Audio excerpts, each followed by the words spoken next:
Thank you, Maddie. Thank you very much. It's an honor to be here on this very beautiful campus that I had the opportunity to explore for the past week or so. And it's been a pleasure getting to know you and your students. Now, let me begin with a question. Do you think you can know yourself, or are you a skeptic about the possibility of knowledge? So, here is the temple of Apollo at Delphi. As you may know, the temple is famous for the maxim or the ditto on the frontispiece of the temple, at the entrance of the temple, notai suton, know thyself. This maxim was the maxim that Socrates often invoked when he urged his fellow Athenian citizens that the unexamined life is not worth living. It is the question I wish to pursue here tonight. But I wish to pursue this question in a comparative fashion. And I want to draw your attention to another important maxim. Here is, of course, the figure of the historical Buddha. The Buddha, too, much like Socrates, urged his followers, and he urged them to be a lamp unto yourself. Atta dipa. With no one else as your refuge. Thus, urges indeed the Buddha, in a dialogue with Ananda, his most famous disciple. Ananda, following Buddha's recovery from an illness close to the end of his life, questioned the Buddha who should carry on his teachings after his death.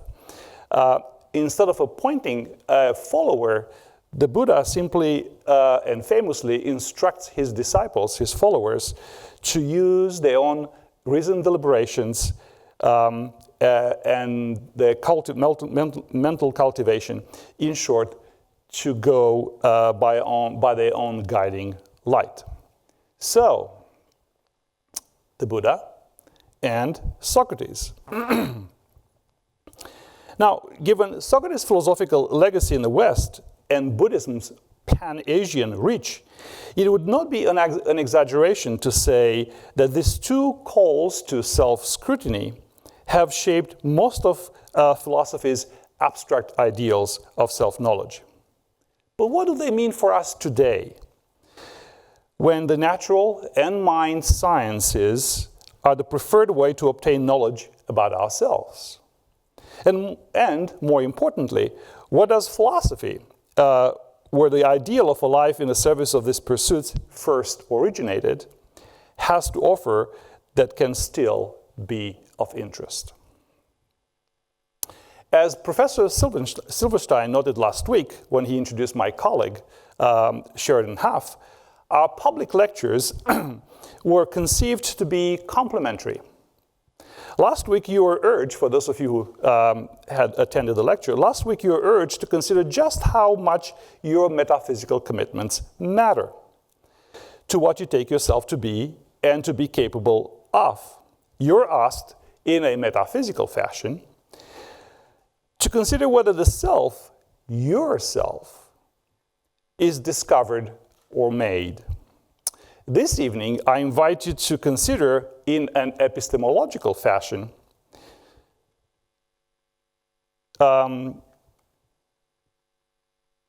what is it, I'd like you to consider in an epistemological fashion, whether self-knowledge is attainable or beyond our grasp. Though, of course, the mention of virtues in the title of my talk should give you some clue as to the case I'll be making here tonight. So, what is it to know oneself? It is instructive that as we try to answer this question, we are inevitably brought not to answers, but to further questions. We may wonder, for instance, whether we know ourselves in a special way that is different from the way we know others and external objects or the external world. That is, we may wonder whether the intimate ways in which our perceptions, thoughts, and desires are made manifest in us suggest that we are in a unique perhaps privileged position to describe and understand them. Thus, we may wonder whether self-knowledge is different than other kinds of knowledge of external objects or the external world. As we pursue this question even further, we may end up asking yet another question. Is self-knowledge the same as knowledge of a self, or is it a distinctive feature or faculty of the mind? That we're able to entertain these questions shows not only that we are doubtful about the best ways to know ourselves, but even about what it is that we are actually seeking. Despite these uncertainties, at some level, of course, we do have a certain basic sense of what self-knowledge involves. We may, and often do, think of it as discovering some unknown fact about ourselves. Perhaps a particular character flaw, or a unique talent, like, say, an operatic voice, or an aptitude for math, that we did not know we possessed until we took voice lessons or signed up for an advanced calculus class. Or we may think that to really get to know ourselves, we need to go on a journey of self-discovery, a pilgrimage to a sacred site, or a backpacking trip around the world. In all these instances, we are called to pause, to take stock, to reflect, if only for a moment, on just what it is that we are doing with our lives. The more pragmatic and common sense types among ourselves may take things at face value and think that the self-knowledge project, as Socrates conceived it, is just too elusive, and in any case, too indulgent a pursuit to squander one's precious time on. One has got to make a living, and self-knowledge, whatever philosophers and their admirers may think, is not something that pays the bills. And yet, as Socrates would have us believe, the Delphic maxim is not about the reach of our knowledge, but about its limitations. As he famously put it in the Apology, I thought to myself, I am wiser than this man. Neither of us knows anything that is really worth knowing, but he thinks that he has knowledge while he has not, while I, having no knowledge, do not think that I have. I do not think that I know what I do not know. What Socrates disavows here is that he knows anything worthwhile. The Greek is kalon kagaton, from kalos, beautiful, or noble, and agathos, good. Unlike politicians and craftsmen, says Socrates, who, because they have knowledge of their craft, think themselves wise, he, Socrates, does not think he knows what he does not know. This all sounds rather paradoxical, doesn't it? Should we conclude that Socrates really knows, or that he is actually ignorant? Here, as elsewhere, of course, Socrates is employing his well-known elenchus, the method of refutation, the sequence of questions and answers that always seem to end in aporia, an unsolvable internal contradiction or logical distinction. It is this method that allows Socrates to discern an inconsistency in his beliefs and arrive at his conclusion that he does not know what he does not know. So, says Socrates, if I say that it is impossible for me to keep quiet because that means disobeying the God, you will not believe me and will think I am being ironical. On the other hand, if I say that it is the greatest good for a man to discuss virtue every day and those other things about which you hear me conversing and testing myself about, and others, for the unexamined life is not worth living for a man, you will believe me even less. This statement, the unexamined life is not worth living, perhaps one of Socrates' most famous statements, most famous and indeed most provocative, can easily inspire or indeed repel us with its frank, almost brutal honesty. But one thing it cannot do is leave us indeed indifferent. And yet, there is something impossibly demanding and perhaps unrealistic as well about his call. Are the lives of the vast majority of people really worthless because they lack the time or the inclination to conduct themselves as Socrates did? What worth can the examined life have if only a handful of people can devote themselves to it? And precisely what it is that makes the examined life so valuable, after all, that we, or at least those of us who can, should try and live it. Might the injunction, know thyself, be perhaps overrated, a piece of ancillary wisdom that is best left behind? After all, there are many interesting things to know. And why should self-knowledge be so special? More to the point, isn't the case that we already know a great many things about ourselves, courtesy of, say, genomic sequencing, brain imaging, aptitude and personality testing, and other marvels of modern science and technology? Skepticism about the worth of the examined life, as Socrates conceived it, was as pervasive among his Athenian friends and colleagues as it is today. But today it comes with a clever and professional twist. Take, for instance, this article that came out in Scientific American a few years back by the journalist John Horgan, with its rather, indeed, unsettling conclusion, is self-knowledge overrated?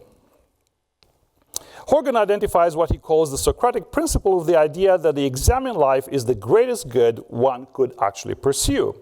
He thinks that far from being specific to the Socratic tradition in Western philosophy, this principle underpins everything from Buddhism, Confucianism, and Stoicism to psychoanalysis, cognitive behavioral therapy, and even evolutionary psychology.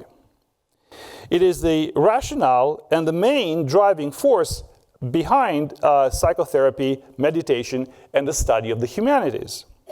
Any intellectual inquiry that helps us become more ethical ought to, at least in principle, also make us better and happier persons. But, goes Horgan, going around and asking some prominent philosophers and scientists whether their sustained and systematic study of the mind has had an impact on their lives, he concludes that it has not.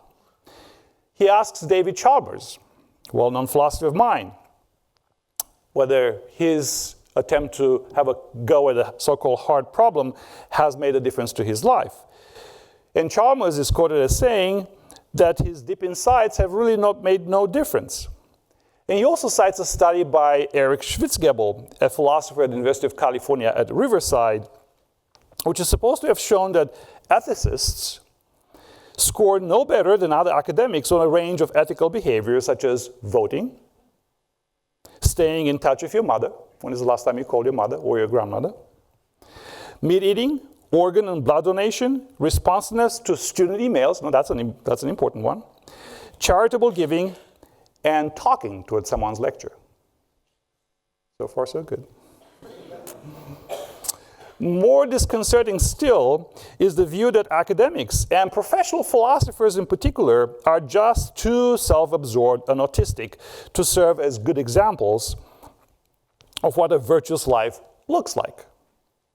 If there is anything very smart people are good at, says the neuroscientist Christoph Koch, is self-deception. Because smart people are better at rationalizing their transgressions. Now, such anecdotal stories may fuel skepticism about the benefits of the examined life, but citing Freud's mendacity, Jung's psychosis, Wittgenstein's weirdness, and Heidegger's fascism as reasons for casting doubt on the virtues of self-knowledge misses the point of the Socratic dictum. or so I claim. Lately, doubt about the possibility of self-knowledge has found a new ally, Buddhism, with its famous doctrine of no self.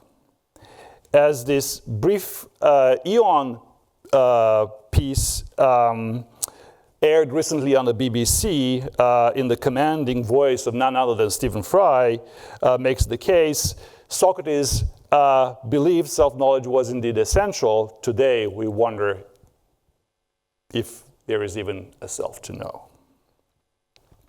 It would seem then that we confront a paradox when it comes to self-knowledge. On the one hand, we seem to have a basic sense of knowing who we are. Man, woman, father, sister, student, faculty administrator, spouse. On the other hand, we are uncertain about a great many things concerning our past choices, present circumstances, and future prospects. So, Socrates' critical mode of examination, the elenchus, shows the elusive nature of self-knowledge. We seldom pause as we go about our daily life to think, who is this I that ponders, hopes, and plans for the future? Indeed, we may fail to know ourselves in, argues Socrates, three important ways.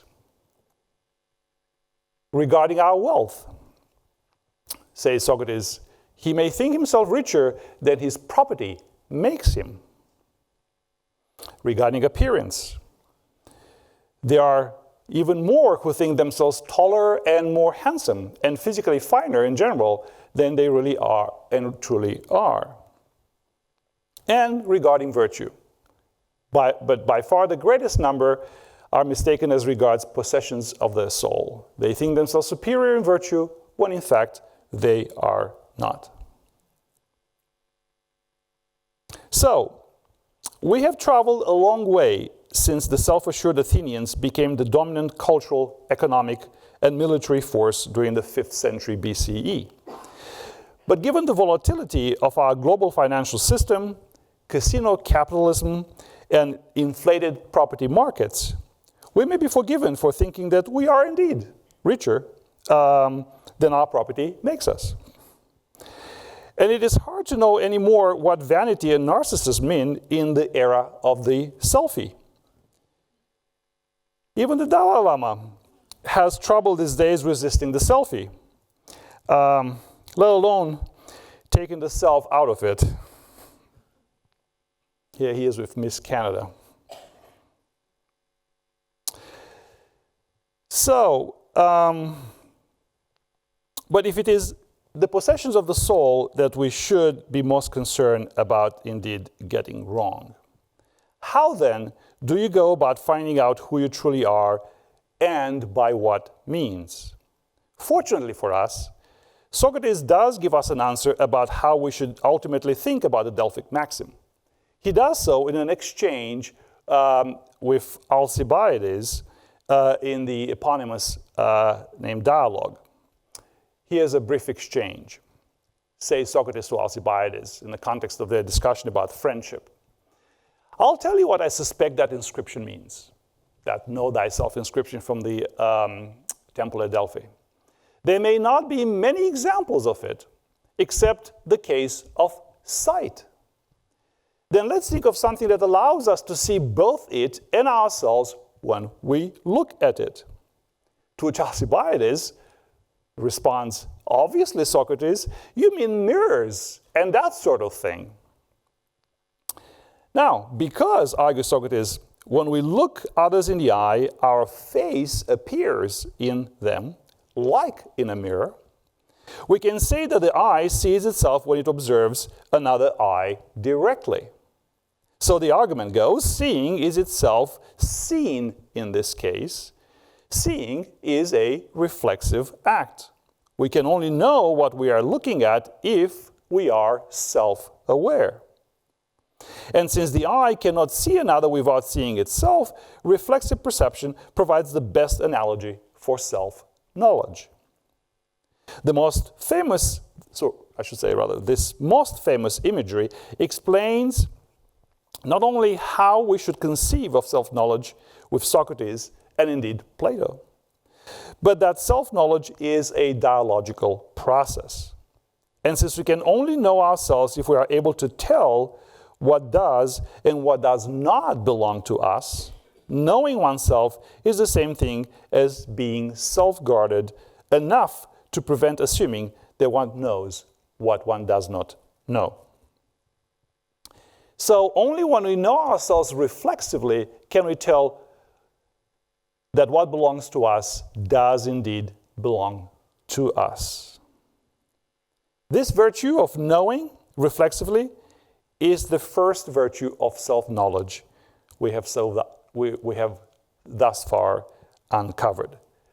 Sound-mindedness, sophrosune, a term that was variously translated as moderation, but it combines a way of thinking where excellence of character and practical wisdom are inextricably linked, for which Socrates, of course, provides the paradigmatic example. Of all the ancients, it is the Stoics that would find inspiration and seek to emulate the Socratic way of life.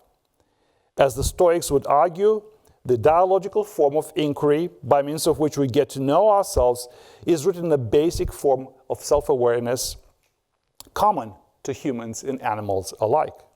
By cross-examining our mental impressions, we find out what belongs to us, our opinions, judgments, and so on, and what is outside of our control, how others see us and think about us. It is by engaging in this dialogical process, first with others, and then eventually as an internal conversation with oneself, as Marcus Aurelius' meditations famously testify, that we get to know and to influence ourselves and others. Now, I want to turn to another key figure in the Western philosophical canon, well known for having revived the Socratic tradition of self-inquiry. And you might have guessed that that's none other than the French philosopher René Descartes. Here's Descartes in his famous Meditations. Some years ago, says Descartes, I was struck by the large number of falsehoods that I had accepted as true in my childhood, and by the highly doubtful nature of the whole edifice that I had subsequently based on them. Descartes here faces a challenge that in many ways is still very much with us today. We grow up and into a system of beliefs, habits, and practices long before we come to reflect on them. Whether we come to question the beliefs and practices we were groomed to adopt depends on our upbringing, social circumstances, and of course, educational opportunities. A liberal arts education is still, by most measures, the best way to confront those big questions about the meaning of life. Although, if your undergraduates are as blasé and jaded as mine, our job might be more challenging still. So Descartes takes up the Socratic challenge. The path to self-knowledge goes via the recognition of our own epistemic failures. But he goes one step further. Ignorance does not simply reflect the limits of our knowledge, rather it reflects the false beliefs we form when we lack a systematic method of reasoning. So, as you know, the Meditations is where we find Descartes' famous thought experiment. Having cast doubt on everything that he had come to know up to that point in his life, he arrives at his famous conclusion, and one of the most famous statements in all of Western philosophy. So here's Descartes again.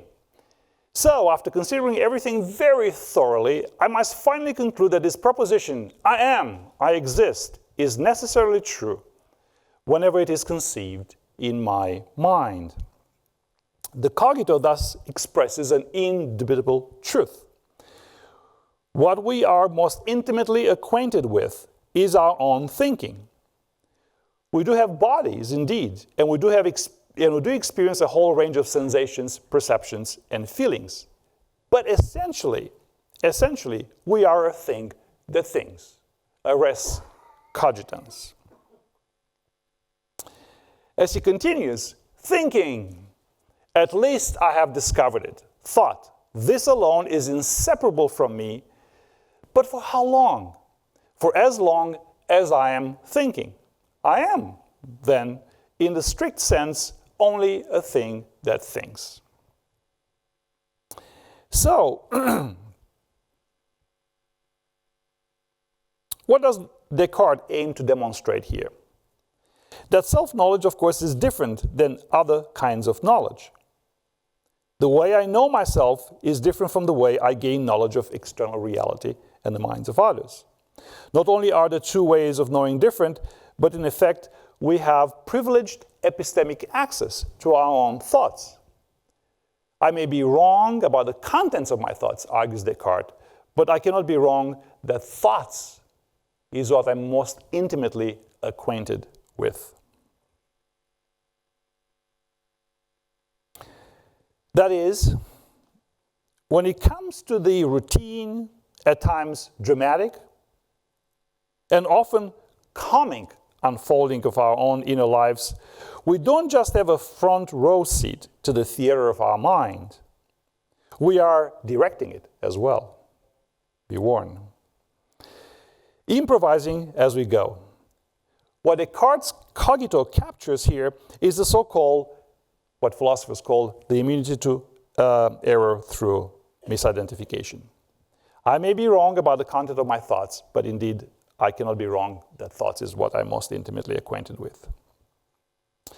Of course, this thought experiment, with his thought experiment, Descartes doesn't just aim to disabuse us of our false beliefs and our mistaken sense of who and what we are, but to provide us with a method, the so-called skeptical, or better known Cartesian method, or the Cartesian doubt, by means of which we may be able to build, or rather rebuild ourselves, as it were, from the ground up. That is, only when we know, or seek to know ourselves methodically, can we arrive at indubitable truths about ourselves. So, Cartesian doubt is the second virtue of self-knowledge we have arrived at. As effective, however, as the Cartesian method might be, and as compelling its response is reasoned deliberations that give us the certainty of I think, therefore I am, there is an equally compelling early modern account of self-knowledge that paints a rather different picture, that of the Scottish philosopher David Hume. As he famously puts it in a treatise on human knowledge, for my part, when I enter most intimately into what I call myself, I always stumble on some particular perception or other of heat, cold, light or shade, love or hatred, pain or pleasure. I never catch myself at any time without a perception, and never can observe anything but the perception. As you can see, Hume's skepticism, unlike Descartes', extends to include not only the contents, but even the constancy of thought, of the thinking eye. All I find when I look within is a stream of sensations, says Hume, thoughts and desires, a passing scene of kaleidoscopic self-images scattered across the mind's labyrinth. For Hume, all that we experience is a continuous flow of perceptions. The problem, of course, is that we make the mistake of assuming identity between any two thoughts within the stream, when in fact there is only succession. And so, identity of the thinking eye, like, says Hume, that of repaired ships, rebuilt churches, and republics, is a fiction. But it is not Hume's conception of personal identity and its consequences for self-knowledge that I wish to discuss here, but rather that of the Buddha. to whom this fictionalist or anti-realist view of self-knowledge belongs. Here's the Buddha in the discourse on the no-self characteristic. Says the Buddha, any feeling whatsoever, past, future or present, internal or external, obvious or subtle, common or sublime, far or near, every feeling is to be seen as it actually is with right discernment. This is not me. This is not myself. This is not what I am. And he says the same thing about perceptions, mental processes, and consciousness. So the rejection of a permanent self as the thinker of thought and the feeler of feelings, the seer of seeings, of course poses a significant challenge for Buddhist philosophy of mind. If there is no permanent agent, and if actions are merely transient events within a stream of causal relations, how is the phenomenal character of conscious experience and the sense of ownership implicit in our first-person agency to be explained? There are, as you might imagine, substantive disagreements about the Buddhists themselves about how the problem of personal identity should be framed and the kind of evidence that should be brought forward. Nevertheless, the no-self picture confronts us with an explanatory gap. What is it, why is it rather, that some causal chains give rise to the emergent phenomenon of consciousness and its implicit sense of self, and others do not? Buddhist philosophers, not surprisingly, have been wrestling with this question for a long time, and the answers, not surprisingly, vary. At the most basic level, the no-self doctrine provides a justification for treating things like endurance, independence, and self-subsistence as neither desirable nor attainable, but rather simply as what they are, mistaken notions resulting from the habitual tendency we have to construct a substantive identity from a stream of psychophysical phenomena.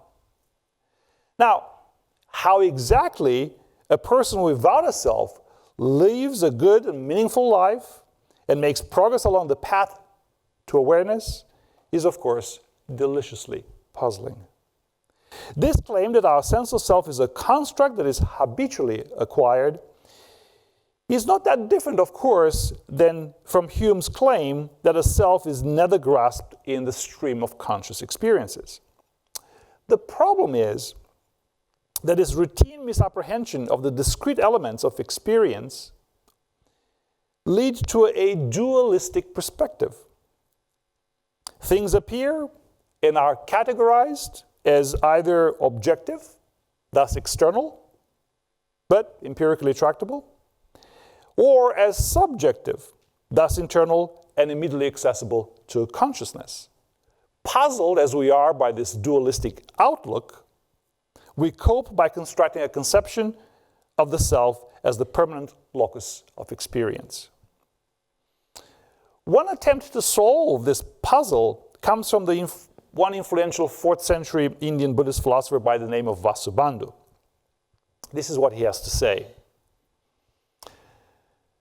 By reason of a visual system and visible matter, there arises the visual consciousness. There is not there either an organ that sees or visible matter that is seen. There is not there any action of seeing, nor any agent that sees.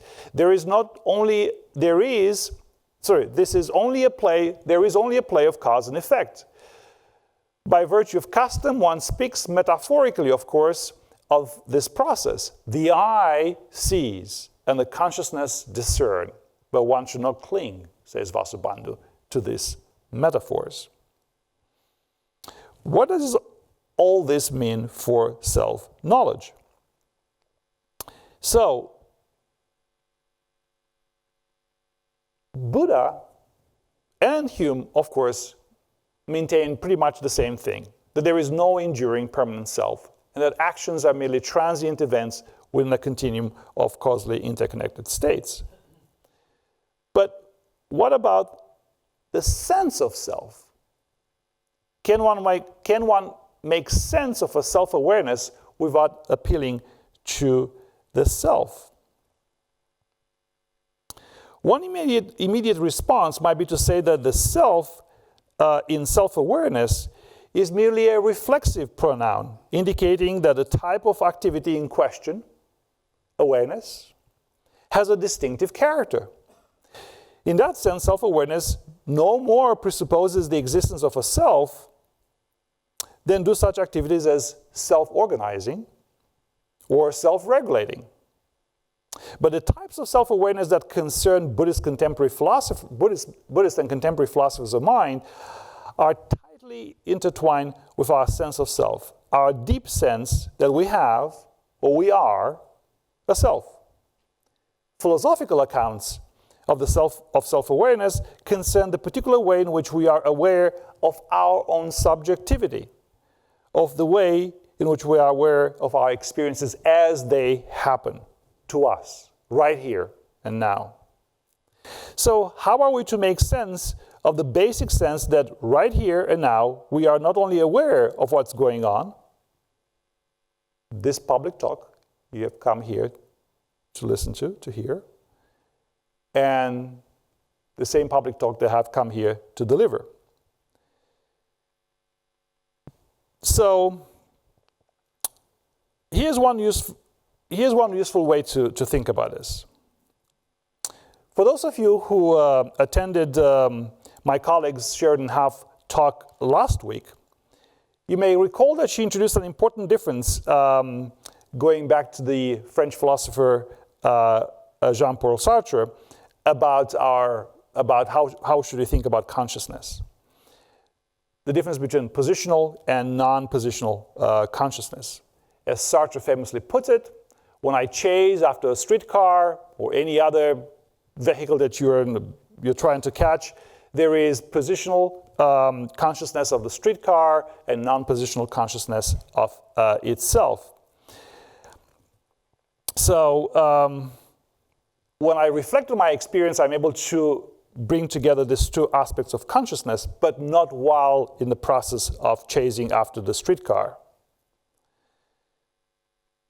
The wonderful thing, of course, about doing philosophy as I do, cross-culturally, is that a view not unlike Sartre's finds systematic articulation in another influential first millennium Indian Buddhist philosopher, Dharmakirti. What Dharmakirti gives us is a conception of cognition as self-intimating. This is what he has to say. Awaiting the end of a series of successive cognitions, a person is not aware of any object, because a cognition cannot be established as cognition when that cognition, which is first personally known, that is our self-awareness, has not itself been established. That is, without being aware in the first place, we really cannot be aware of objects in our environment. And since there is no end to the arising of cognitions, the whole world will be blind and deaf. If there is to be any end to this series of cognitions, then cognition must cognize both itself and the objects simultaneously. In other words, the perception of objects is not established. We really cannot see objects if one is not first personally aware.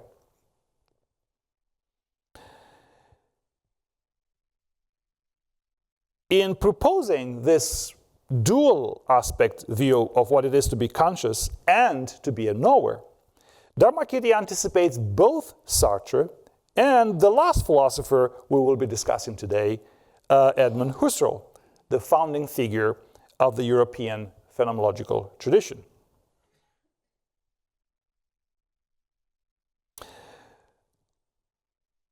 What we have here is a conception of consciousness as self-intimating and self-luminous, and as the condition for the possibility of self-knowledge.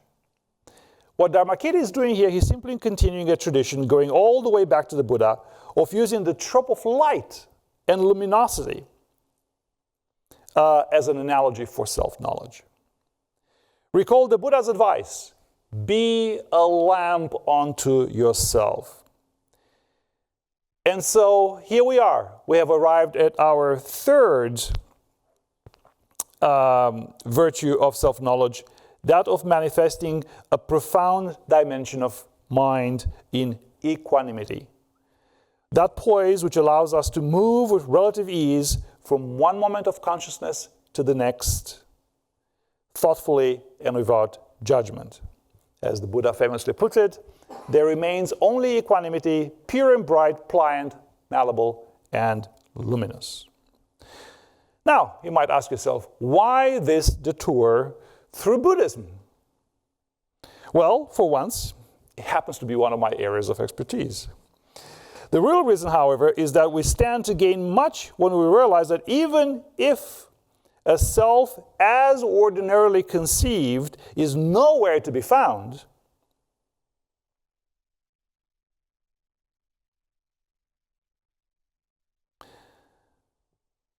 there is still this bewildering phenomenon called consciousness. Since Buddhist philosophers got to consciousness before we, in the West at least, did, and without the trappings of our deeply entrenched conceptions of the self, they may have a great deal to offer.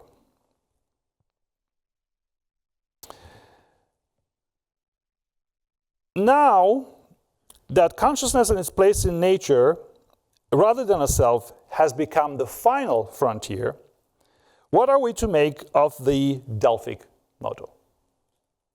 Let me then introduce our last philosopher of the day, Edmund Husserl, pictured here, the founder of the 20th century philosophical movement known as phenomenology, the primary objective of which is the investigation of phenomena as consciously experienced, free of unexamined preconceptions and theories of their causal explanation. So here's Husserl. The Delphic motto, "Know thyself," has gained a new significance. Positive science, by which Husserl understands the psychology of the late 19th and early 20th century, is a science lost in the world. I must lose the world by epoche in order to regain it by a universal self-examination. So Husserl accepts the truth of the Cartesian cogito. I have indeed direct, immediate, incorrigible, apodictic, and necessary knowledge that I exist.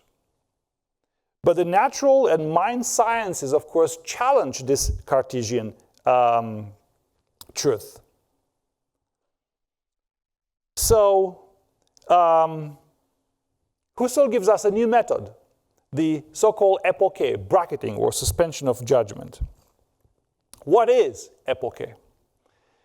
The epoche is the radical and universal method by which I apprehend myself, says Husserl, purely, as ego, and with my own pure conscious life, and by which the entire objective world, and notice that he capitalizes the word objective, exists for me. Anything belonging to this world exists for me, is accepted by me, in that I experience it, perceive it, remember it, think of it, judge it, value it, and desire it. Everything happens for someone. Every experience is for me. The me in this case is really not an explicit I, it's rather an implicit I. But experiences don't happen as if from nowhere and for no one. So epoche, as Husserl understands it, it's simply an attempt to bracket this natural attitude that will cause us to think that our basic common sense intuitions is how the world and ourselves actually are. It invites us to take a step back from our involvement in the ongoing flow of life and from our predilection for position taking. So, self-knowledge is, argues Husserl, is essential for both theoretical knowledge.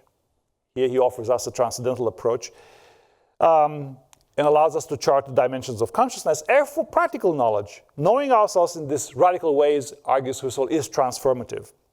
Transcendental self-knowledge, furthermore, offers an ethical vision for human life and allows us to truly make sense of the guiding norms of our culture. So,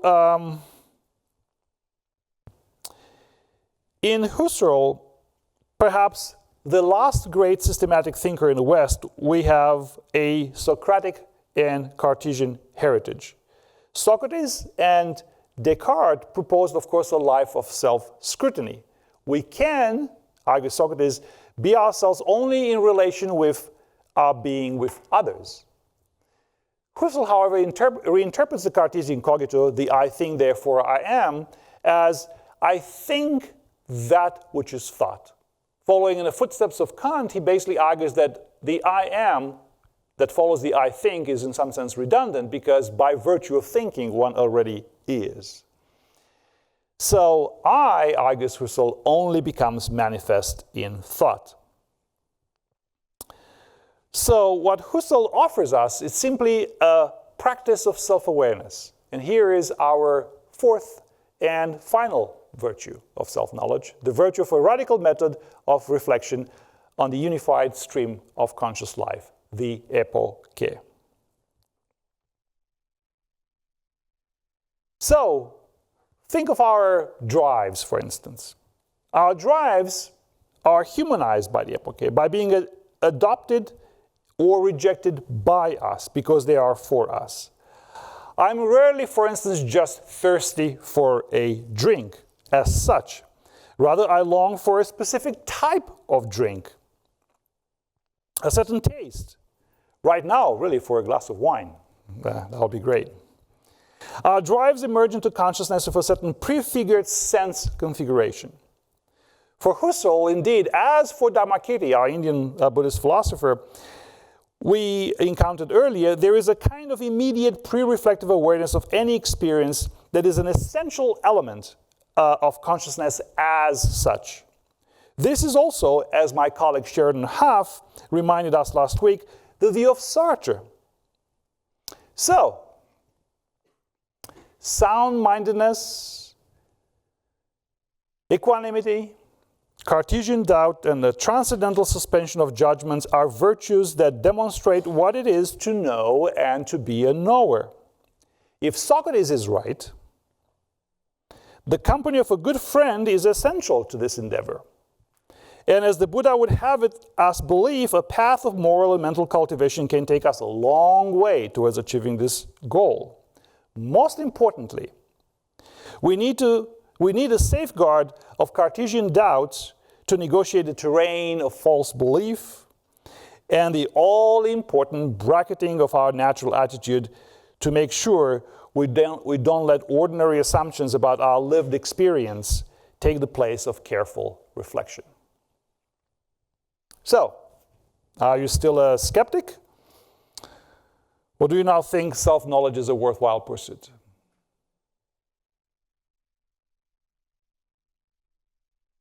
As it should be clear, this disjunctive too, like the question whether the self is discovered or made, that Professor Huff articulated last week, is slightly misleading.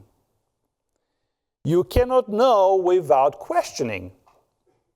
And a healthy dose of skepticism is essential if we are to know what it means to be a knower. Thank you.